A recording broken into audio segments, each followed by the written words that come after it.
Hey class, so this week is also a review week for your letters that we've learned so far. So this last unit we have focused on words that have E as the median sound.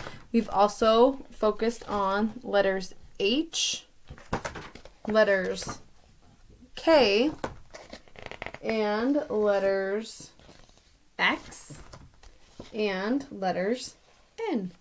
But we're also going to be reviewing all the letters that we've learned so far. So let's go through and let's say the letters' names and their sounds. So the E says eh.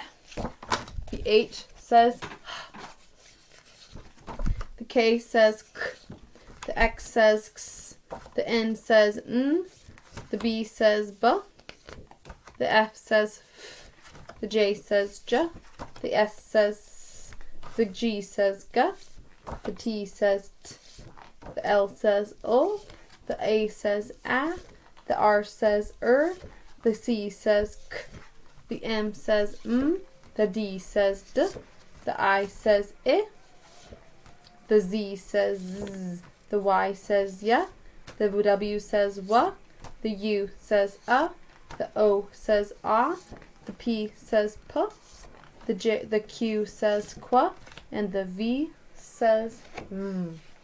The stories that we're going to be reading this week in our decodable readers are going to focus on all the letters that we've learned so far. We are almost done reviewing the entire alphabet, which is really exciting.